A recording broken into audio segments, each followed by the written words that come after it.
Welcome back to my 2017 Game of the Year Fiesta. We're 3 days in now, marking the halfway point in proceedings. Today's categories include Best Soundtrack, Best Writing, Best Time Filler, and Best Moment or Sequence, each featuring 4 nominees and 1 winner, as we build towards the final top 10 Games of the Year list on day 5. Of course, these are all just my own personal opinions, but I'd love to hear what you would have picked in the comments below. Let's get right into it with the awards for day 3. Best Soundtrack. Nier Automata. Nier Automata strives to invoke strong emotions in the player through its world and storytelling, but has to fight against a fairly limited production budget. Its score does an outstanding job of helping to really elevate that storytelling and those emotional moments above and beyond any of the game's technical limitations. Not only do the composers manage to achieve a wonderful blend of styles and influences from across the globe to capture the music of an imagined far-off future, they also pull off the incredible effect of blending those tracks seamlessly into low bitrate variants as you transition in and out of the hacking interface.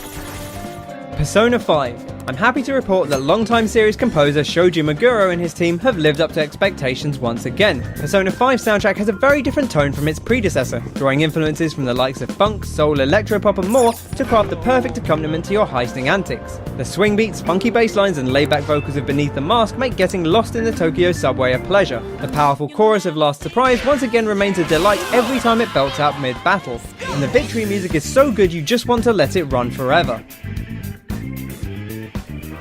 The Sexy Brutale. From the moment the tinny swing of the Sexy Brutale's title track kicks off, you know you're in for an aural delight. The main theme strikes an incredible balance of tones, effortlessly shifting between upbeat funk and ominous pounding chords. Furthermore, each area of the mansion has its own sound and each character their own leitmotif, with music fading between them as you move around the rooms and corridors. As you replay the events, specific hooks become intrinsically linked with certain events, meaning within seconds of walking into an area, you know exactly who's about to be horribly bumped off. Yakuza 0. Yakuza 0 is a vast game with a soundtrack to match. There's just about everything you could imagine in here, spanning the full breadth of the 80s era setting and beyond.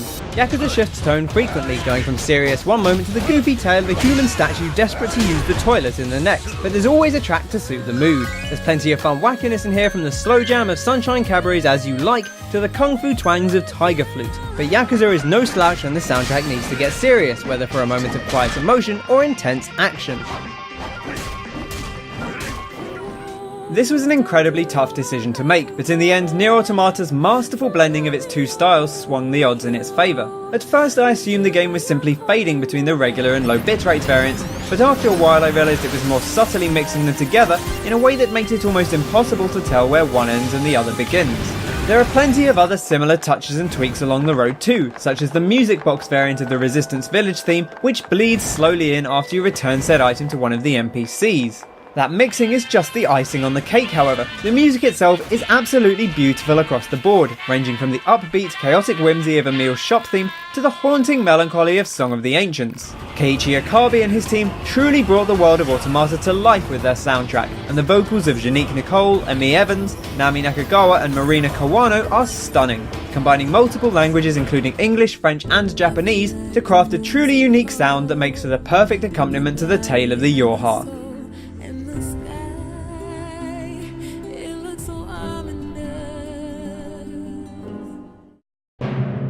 Best Writing. Nier Automata. It's a testament to how strong Nier's writing is that at times it relies on nothing more than long stretches of text on a blank screen for key moments of exposition. It's a bold choice which forces you to focus entirely on the narrative, and thankfully the writing is strong enough to pull it off. The dialogue elsewhere works well too, conveying personalities and emotions effectively with fairly minimalistic interactions and providing many seemingly disposable lines which transform into striking moments of revelation upon later reflection. A lot of Automata's most affecting moments come from side quests, displaying a consistency across the board. Wait, what did you just say? Subsurface Circular. With only text on screen and minimal action happening alongside it, Subsurface Circular could well be described as a lightly animated text adventure. And what an adventure it is! There's moments of poignant reflection, some laugh-out-loud hilarity, a few clever dialogue puzzles for you to figure out, and even one smart description which gave me a forehead-slapping moment of realisation towards the end. Every one of the different types of tech you meet has a unique conversational style, and the dialogue manages to perfectly straddle the line between feeling almost human and remaining trapped in the rigidity of programmed robotics. Uncharted: The Lost Legacy. With Uncharted going all out on its realism, poor writing could lead to a real uncanny valley situation. Lost Legacy proves once again that Naughty Dog's writers have the consistency to pull it off, time after time. The constant back and forth between Chloe and Nadine feel among the most naturalistic in any game, with conversation ebbing and flowing as these two strong personalities bond and clash. The supporting cast is excellent as well, knowing when to speak up, but also showing a restraint at times that more closely mirrors real life. Yakuza 0. There is a lot of text and dialogue in Yakuza 0 and almost all of it is fantastic. The localization team did an excellent job of conveying everything from the original Japanese whilst also fine-tuning to better convey tone and emphasis. There's clearly an impressive amount of consideration that has gone into finding the voices of long-running characters as young men at the beginning of their Yakuza careers. The story itself is captivating, packed with exciting twists and turns, some of which are carefully foreshadowed, many of which are not, and I couldn't think about much else for my entire time with it.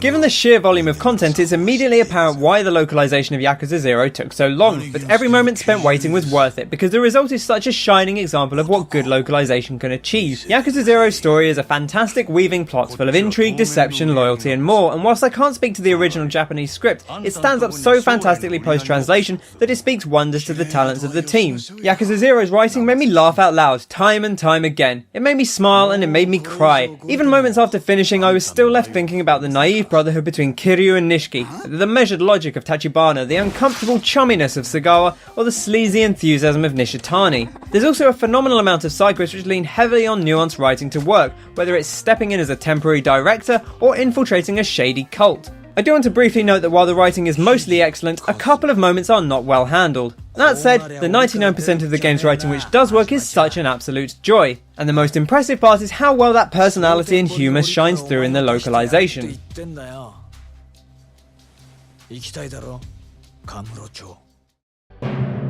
Best time filler. Cook, serve, delicious. 2. The sequel to one of my favourite time fillers, Cook Serve Delicious 2 actually ends up being an even better suited to quick hop-on sessions. Its format allows you to quickly run a day at any of a wide variety of pre-designed eateries, each with their own specialties and requirements. This means it's easy to get your food fashioning fix on a whim without having to worry too much about organising your menu and accounting for long-term problems such as the dreaded menu rot. There's plenty of substance here if you want it too, but CSD2 excels as a way to warm up your fingers quickly. Fire Emblem Heroes. I'd been meaning to get into the Fire Emblem series for the past couple of years, with my only real exposure previously being the FE adjacent Tokyo Mirage sessions last year. While it might ostensibly seem like a game designed for long-term fans, I actually found Heroes incredibly welcoming as a newcomer, bringing me in with its fairly simplified mechanics, short fights and avoidance of the permadeath concerns of the main series. Not having prior character affinities meant I was able to get to know each of the heroes one by one as they joined my roster, and it's been a delight building out my squad. Morph Blade. This small experimental puzzler from Tom Francis proved to be a great way to turn a 5-minute break into a half-hour one. It's very simple in concept, just move your ship between the hexagons, taking down enemies and upgrading the grid over time to provide you with a variety of useful buffs. However, once Morph Blade gets its hooks into you, it can be easy to slip into a blissful state of mapping out key patterns and trying to plot an upgrade course to keep the arena in an optimal state without leaving any areas too vulnerable to those dastardly exploding bugs. Splatoon 2. Much like its predecessor, Splatoon 2 is as perfectly suited to very short play sessions as it is lengthy ones. Getting from boot up into a match is relatively speedy, and once you're in there you know you're looking at a fixed 3-minute duration. If you have a bit longer to spend, a round of Salmon Run might be the perfect option, though I could run Turf War games for hours on end without ever tiring. The gameplay is fast and frantic, meaning that even in short bursts, Splatoon 2 always leaves you feeling satisfied. All but the most one-sided encounters always feel as though they could turn in a moment with one big play.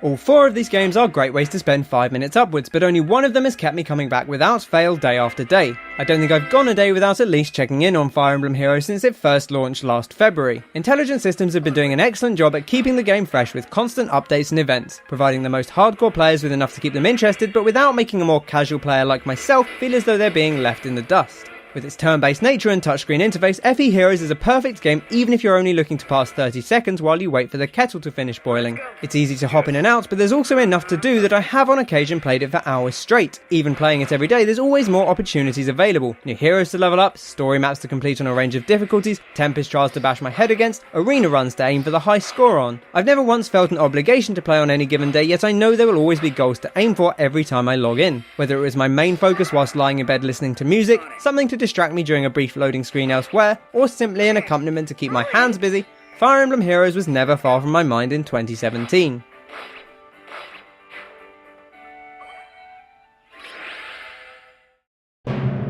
Best moment or sequence. A quick spoiler warning here, I'll be talking about very specific moments in Mario and Rabbids, Nier Automata, What Remains of Edith Finch, and Yakuza 0. If you'd rather not have those spoiled, I totally understand, and thanks for watching this far. Otherwise, onwards we go. Showdown with Phantom, Mario and Rabbids. That Nintendo gave the nod to Ubisoft's bizarre crossover at all was surprising enough, but perhaps the finest example of pulling out something you likely wouldn't expect to see from the big N is World 3 boss Phantom's operatic diss track, in which he rips into the very nature of Mario as a character. In a game featuring no other voice work, this masterful Grant Kirkhope composition is even more striking. It's a me, let's a go, the only words you know, might be the most wonderfully succinct burn of 2017. Helping Pascal's village, Nier Automata. Nier Automata has this incredible ability to set you up perfectly for a fall, gently guiding you into doing or believing exactly what it wants, even when you have your guard up. The quiet third act sequence where a reluctant A2 helps Pascal's village of peaceful robots with several menial tasks is such a perfect glimmer of hope and joy amongst Automata's chaos and despair that by the time the rug is finally torn out from under you, I was already in tears. I would never have imagined that a slide could make me feel such powerful emotions. Lewis at the Cannery, What Remains of Edith Finch. Of all Edith Finch's bizarre macabre set pieces, it's the climactic tale of her older brother Lewis which steals the show. You learn Lewis worked a dull job chopping heads off fish at a cannery. The whole time he was working, he would imagine himself as the hero of an increasingly detailed fantasy world. Simultaneously exploring Lewis's ever-spreading kingdom and continuing to move fish from the guillotine to a conveyor belt as things lead to their inevitable grim conclusion is the finest example of how Edith Finch weaves both visuals and gameplay into its storytelling. In his own eyes, he becomes something greater. Sotenbori's Lord of the Night, Yakuza 0. First impressions are important, and they don't come much better than Majima's grand entrance. The slow build sets the scene perfectly. A lively cabaret, the highlight of Sotenbori's nightlife scene. A problem customer, laughed off by a regular because he'll come deal with it. Him. When he finally arrives, the Goro Majima that we see appears nothing like the famed Mad Dog of Shimano. Yet within mere moments, his ice-cold demeanour and elegant, effortless resolution of trouble have completely won over everyone watching.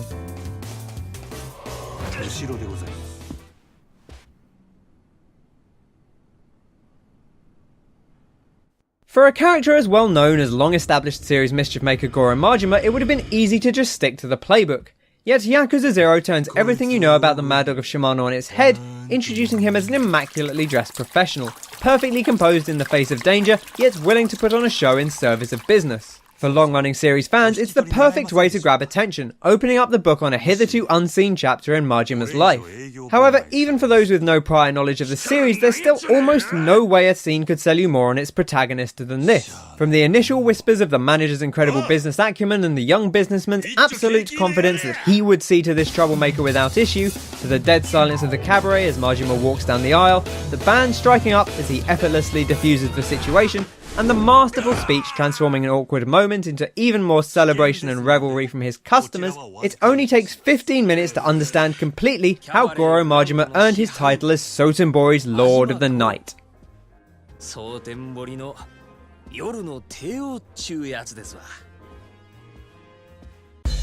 And that wraps up today's awards. Thank you very much for watching. If you enjoyed the video, a like would be greatly appreciated, and be sure to leave any comments, opinions or queries down below as well. We'll be back with another video tomorrow where I'll reveal my picks for best style, best world design, best cast and best ending. Until then, I've been Ken and I'll catch you on the next one. Cheers!